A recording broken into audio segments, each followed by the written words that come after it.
आज आपण बनवणार आहेत भगर आणि शाबूपासून शाबूचे डोसे कसे करायचे ते बघणार आहोत। चला तर मग रेसिपीला सुरुवात करूया। आज आपण बनवणार आहोत भगरीचे डोसे कसे करायचे ते बघणार आहोत। तर त्यासाठी बघा मी इथं 1 वाटी ह्या वाटीने भगर भिजत घातली होती आणि पाव वाटी शाबू भिजत घातला होता। तर 2 तास झाले शाबू भिजत घातला होता चांगला आणि शाबू सुद्धा चांगला भिजलाय। बघा आता बघा आपण असं हाताने हे केलं तर असं मऊ होतंय आणि शाबू सुद्धा आपला चांगला भिजलाय। तर आता आपण हे मिक्सर मध्ये एकदम बारीक करून घेऊया। आता आपण ह्या भगरीतलं आणि शाबूमधलं पाणी चांगलं निथळून काढूया आणि आपण हे मिक्सरच्या भांड्यामध्ये टाकून एकदम बारीक असं वाटून घेऊया। पूर्णपणे पाणी निथळून घ्यायचं। बारीक झाले चांगलं। आता आपण हे काढून घेऊया एका भांड्यामध्ये। याला 2 मिनिटं चांगलं फेटून घेऊया आपण। बघा हे घट्ट आहे आणखीन याच्यामध्ये आपल्याला थोडंसं पाणी ओतायचं आहे। चांगलं अगोदर फेटून घेऊया। थोडंसं घट्ट वाटतंय त्याच्यामध्ये मी थोडंसं 1-2 चमचे पाणी टाकते आणि आपण चांगलं हलवून घेऊया। जास्त पण पातळ करायचं नाही, मऊ लुसलुशीत करायचं असेल तर थोडंसं असं घट्ट चालतंय बघा। तर मग आता आपण करायला घेऊया। आपण एक 10 मिनिटं झाकून ठेवूया आणि ह्याच्यासोबत खायला शेंगदाण्याची चटणी किंवा बटाट्याची भाजी करणार आहोत आपण। तर आता आपण करून घेऊया बटाट्याची भाजी। ह्याच्यामध्ये टाकून घेऊया तेल। अगदी अर्धा चमचा तेल टाकले बघा, जास्त पण तेल ओतायचं नाही। त्याच्यामध्ये टाकून घेऊया चिरून घेतलेला बटाटा।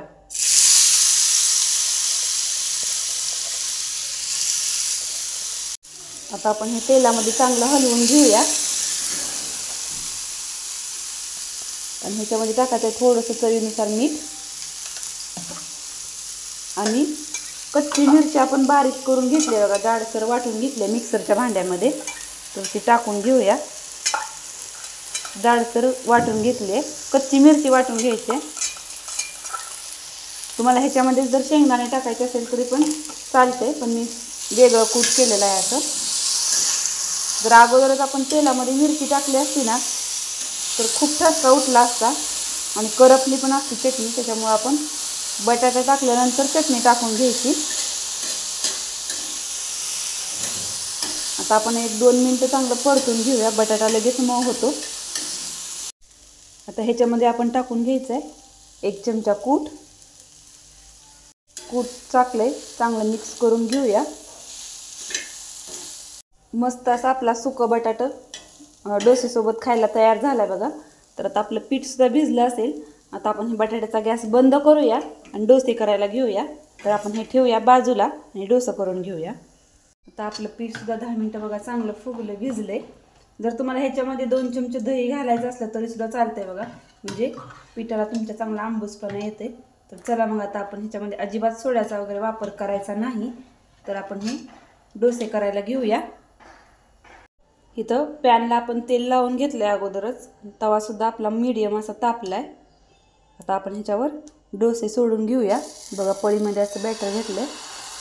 तुम्हाला जर जास्त घट्टाड करायचा असला तर तुम्ही पसरवू नका, जर पातळ करायचं असला तर असा पसरवा। बघा एक वरनं चांगलं सुकू द्यायचं 1-2 मिनिटं, लगेच पलटी करायचं नाही। डोसा पलटी करून घेतलाय बघा।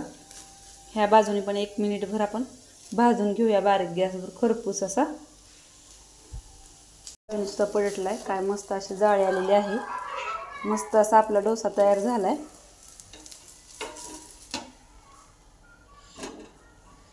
मस्त अशी बटाट्याची भाजी आणि भगरीचे डोसे तयार झालेले आहेत।